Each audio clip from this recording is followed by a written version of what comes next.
News కు స్వాగతం. ఈనాటి ముఖ్యాంశాలు. వార్తల్లోని వివరాలు.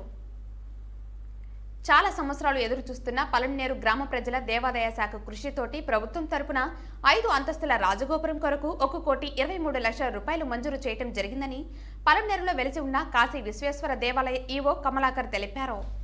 చిత్తూరు జిల్లా తెలుగుదేశం పార్టీ కార్యాలయంలో మంత్రి పెద్దిరెడ్డి రామచంద్రారెడ్డి చంద్రబాబు నాయుడుపై చేసిన వ్యాఖ్యలను ఖండిస్తూ మాజీ మంత్రి అమర్నాథ్ రెడ్డి మీడియా సమావేశం నిర్వహించారు. దళితుల భూములు దళితులకే చెందాలని జాతీయ మానవ హక్కులు మరియు అవినీతి నిర్మూలన సంస్థ జిల్లా నాయకులు డివి మునిరత్నం అభిప్రాయం వ్యక్తం చేశారు.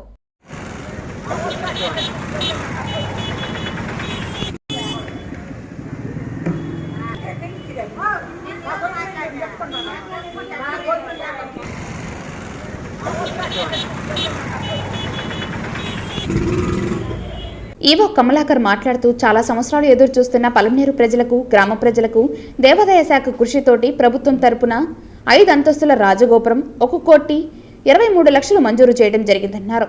రాజగోపురానికి ప్లానింగ్ కూడా వేసి ఇస్తారని అన్నారు. దేవస్థానం నుండి మ్యాచింగ్ గ్రాంట్ 24,60,000 రూపాయలు కట్టవలసి ఉంటుందని తెలిపారు. ఆన్లైన్ ద్వారా త్వరలోనే కట్టి పూర్తి చేస్తామని ఈవో తెలిపారు. చైర్మన్ వీరభద్ర మాట్లాడుతూ 5 లక్షల రూపాయలు కాశీ విశ్వేశ్వర దేవాలయానికి డొనేట్ చేశానని తెలిపారు. ఎవరైనా విరాళం ఇవ్వాలనుకుంటే నేరుగా వచ్చి దేవాలయంలో విరాళం ఇవ్వవచ్చునని తెలిపారు. పలమనేరు టౌన్ మండలంలో విచ్చిన శ్రీ కాశీ విశ్వేశ్వర దేవస్థానమునకు చాలా సంవత్సరాలుగా ఎదురు చూస్తున్న గ్రామ ప్రజలకు, పట్టణ ప్రజలకు మన దేవస్థానం ట్రస్ట్ బోర్డు చైర్మన్ మరియు మెంబర్లు, దేవాదాయ శాఖ వారి కృషితోటి ఈ రోజుకి మనకు 5 అంతస్తుల రాజగోపురము శ్రీ కాశీ విశ్వేశ్వర స్వామి దేవస్థానం పలమనేరు నందు వెలిసిన మన కాశీ విశ్వేశ్వర స్వామికి ఈరోజు ప్రభుత్వం తరపున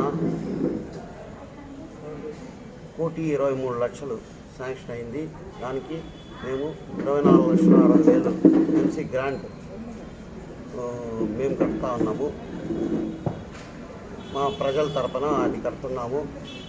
గవర్నమెంట్ తరపున 98,40,000 మొత్తం కలిపి 1,23 లక్షలు ప్రభుత్వము 2 కలిపి మా ఖర్చు చేయడం జరుగుతుంది. దేవస్థానానికి దేవస్థానము రాజగోపురము, కోనేరు, శిథిలావస్థలో ఉన్న ఆలయం పైకప్పు, ఫ్లోరింగు అన్నీ కూడా దీంట్లో ఇంక్లూడ్ అయింది. దీనికి సహకరించిన మన ముఖ్యమంత్రి గారు జగన్మోహన్ రెడ్డి గారికి మరియు ఎండోమెంట్ మినిస్టర్ పొట్టు సత్యనారాయణ గారికి, ముఖ్యంగా మా స్థానిక ఎమ్మెల్యే గారైన ఎన్ వెంకటేగౌడ గారికి మా ప్రత్యేక ధన్యవాదములు. అలాగే ఈ పనులన్నీ ఈ ఫైల్ రెడీ చేసేదానికి మాకు 3-4 నెలలు పట్టింది. 6 నెలలుగా చేస్తున్నాము. దీనికి అన్ని పనులు చేసేందుకు మా ఈవో గారు, మళ్ళా ఈ ఎండోమెంట్ సిబ్బంది, ముఖ్యంగా తిరుపతిలో ఉన్న ఎండోమెంట్ సిబ్బంది దీనికి ఎలా పోవాలా, ఏం పోవాలా అని మాకు కాళహస్తి చైర్మన్ గారైన మంజూరు శ్రీనివాసులు గారికి మా ప్రత్యేక ధన్యవాదాలు తెలియజేస్తున్నాము. దీనికి సహకరించి మాకు అమరావతిలో అన్ని పనులు చేపించిన దానికి పెద్దిరెడ్డి రామచంద్రారెడ్డి గారికి కూడా ప్రత్యేక ధన్యవాదాలు తెలియజేస్తున్నాము. ఇది డెవలప్మెంట్ ఇదేగా మేము గడిచిన 3 సంవత్సరాలుగా మేము దీంట్లోకి బాధ్యతలు తీసుకున్నప్పుడు రూమ్ బాడుగలు 7,48,800 రూపాయలు ఉండేది సంవత్సరానికి. ఇప్పుడు మేము 17,16,000 దాదాపు 1.5% 150% పెంచినాము. పెరిగింది వచ్చిందనే 96,700 9,67,200 రూపాయలు. భూమి గుర్తలు గడిచిన దీంట్లో 2,35,900 ఉండింది. ఇప్పుడు ప్రస్తుతం మేము దాన్ని 5,52,900 రూపాయలు పెంచినాము. మొత్తం పెరుగుదల 3,17,000. అలాగే గత 15 సంవత్సరాలుగా అన్యాక్రాంతంగా ఉన్న మా రొంటకొండ రోడ్లో ఉన్న భూమి 3 ఎకరాల 5 సెంట్లు దాన్ని మేము స్వాధీనం చేసుకొని 6 నెలల ముందర 3,50,000కి దాన్ని ఈ యాక్షన్ ఇచ్చి వేరే వాళ్ళకి పాడి ఆ డబ్బులు కూడా మేము జమ చేసుకోవడం జరిగింది. ఇన్ని అభివృద్ధి కార్యక్రమాలకి సహకరించిన మా ఎమ్మెల్యే గారైన వెంకటేగౌడ గారికి ప్రత్యేకత ధన్యవాదాలు తెలియజేస్తూ విరమించుకుంటాం. అలాగే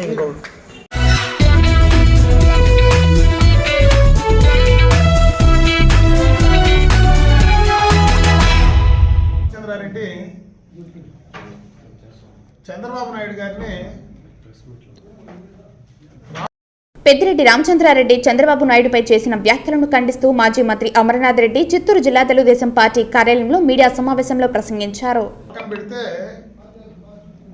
మీ శాసనసభ్యుడు ఈరోజు నిన్న సాయంత్రం ప్రెస్ మీట్లో ఏమేమి వేశాడో దానికి సమాధానం చెప్పగలవా అని అడుగుతా ఉన్నా.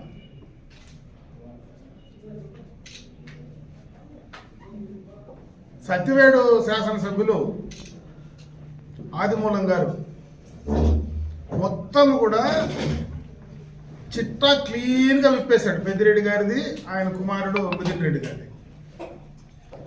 అంటే ఎస్సీ నియోజకవర్గాల్లో మీరు ఏ రకంగా పెత్తనం చేస్తున్నారు, ఏ రకంగా దోపిడీ చేస్తున్నారు, ఏ రకంగా లూటీ చేస్తున్నారు అనేది ప్రతిపక్ష పార్టీగా చంద్రబాబు నాయుడు గారు డయాస్ పైన మాట్లాడితే మీరు చంద్రబాబు నాయుడిని అయితే రాళ్ళతో కొట్టి బెదిరించారు.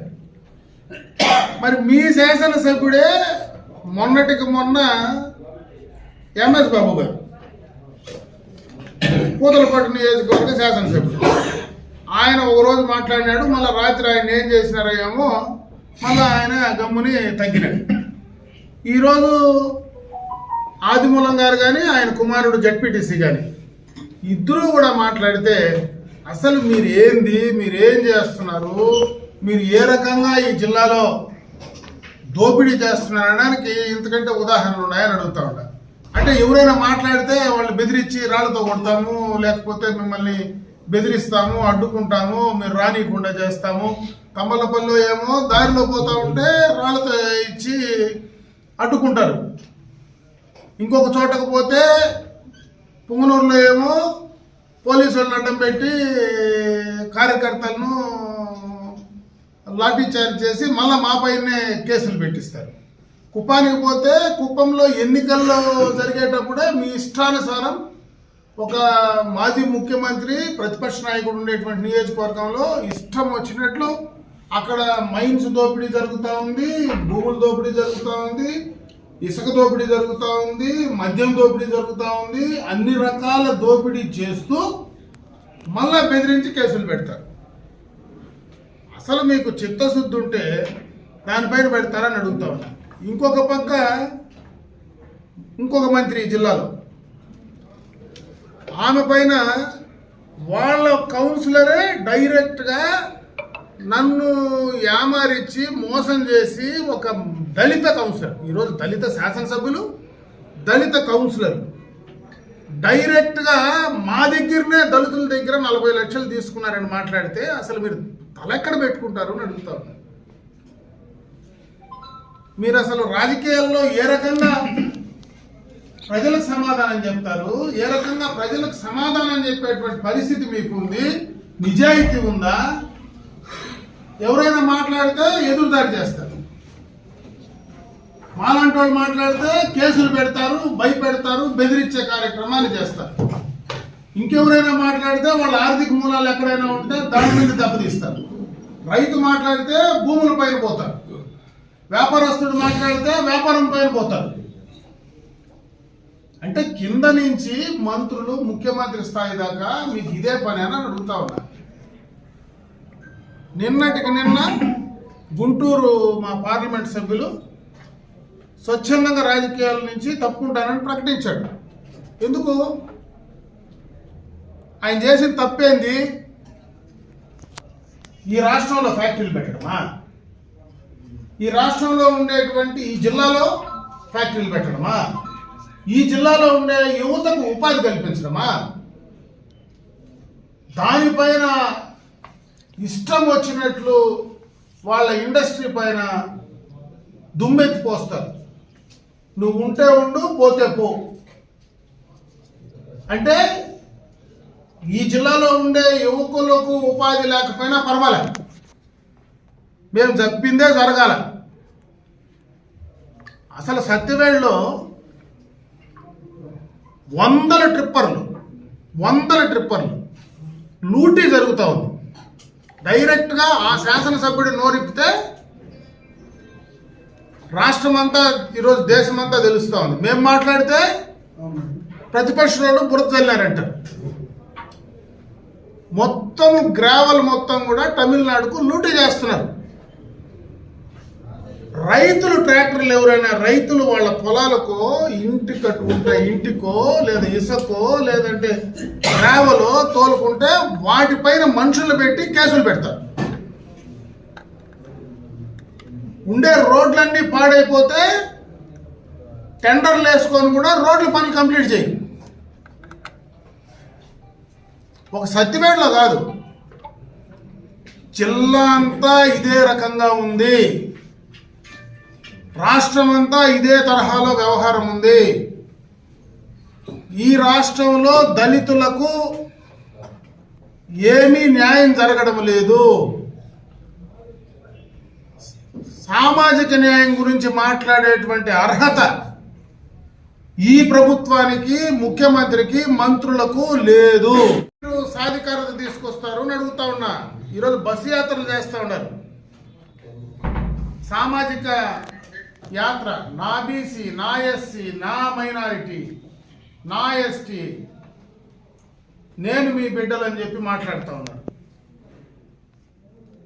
మీరు మాట్లాడేది కాదు, వాళ్ళకి సమాధానం చెప్పండి.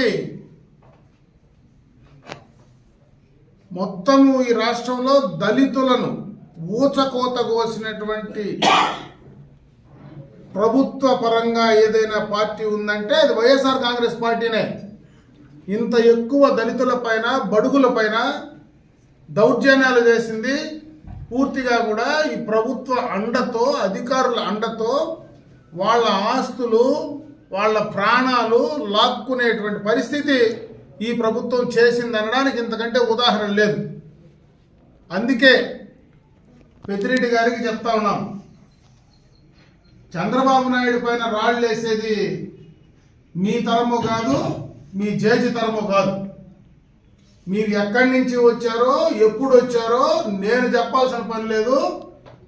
చెప్పాల్సిందేదో మీ శాసనసభ్యుడే చెప్పారు. ఈరోజు ఏ రకంగా ఇంత తక్కువ సమయంలో ఇన్ని వేల కోట్ల రూపాయలు ఎట్లా సంపాదించారనడానికి మాకు సమాధానం చెప్పొద్దు. మీ శాసనసభ్యుడికి, దళిత శాసనసభ్యులకే సమాధానం చెప్పండి. అప్పుడు ప్రజలు హర్షిస్తారు. కానీ ఎంతసేపు చంద్రబాబు నాయుడు పైన రాళ్ళు వేస్తాం, చంద్రబాబు నాయుడిని గెలవలేం. కుప్పంలో ఏంటి చంద్రబాబు నాయుడికి గెలవనీయకుండా చేసేది? రేపు మీ నియోజకవర్గాల్లో మీరు గెలుస్తారా అని అడుగుతా ఉన్నా. ఈ జిల్లాలో 14 తెలుగుదేశం పార్టీ గెలవబోతా ఉంది. రేపు 2024 ఈ సంవత్సరం ఎన్నికలు ఎప్పుడు వచ్చినా 14 తెలుగుదేశం పార్టీ జెండా ఎగరబోయిపోతా ఉన్నాం. అది గుర్తుంచుకొని మాట్లాడండి. చంద్రబాబు నాయుడు పైన మాట్లాడేటువంటి స్థాయి, అర్హత మీకు లేదని చెప్పి తెలియజేసుకుంటున్నాను.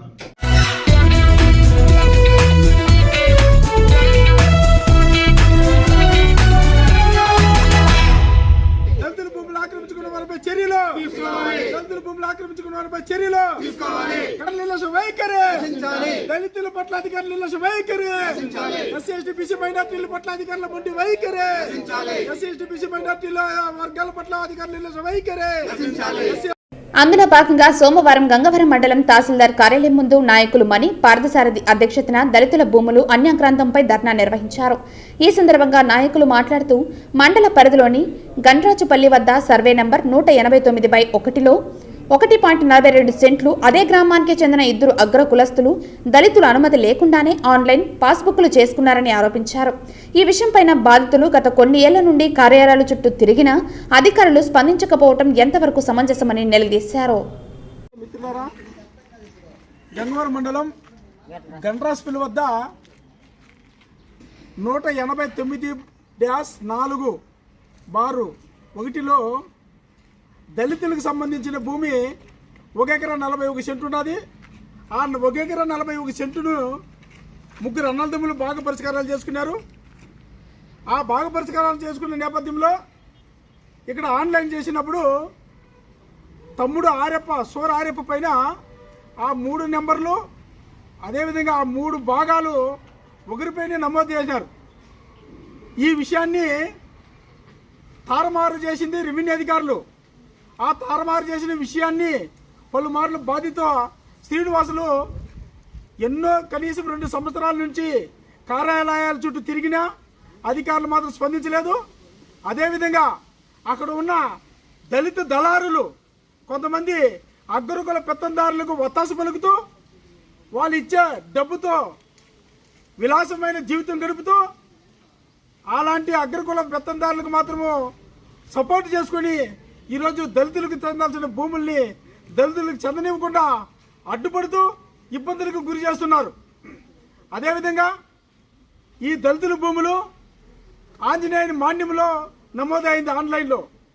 ఈ విషయం పైన కూడా బాధితుడు పలుమార్లు అయ్యా మాది ఈ భూమి మేమే సాగు చేసుకుంటున్నాము, ఈ ఆంజనేయుని భూమి మాన్యాన్ని మీరే నమోదు చేసినారు, దాన్ని మీరే రద్దు చేయాలని చెప్పేసి అనేక సందర్భాల్లో రెవెన్యూ అధికారులు అడిగినా ఇంతవరకు స్పందించిన పాపాన్ని పోలేదు.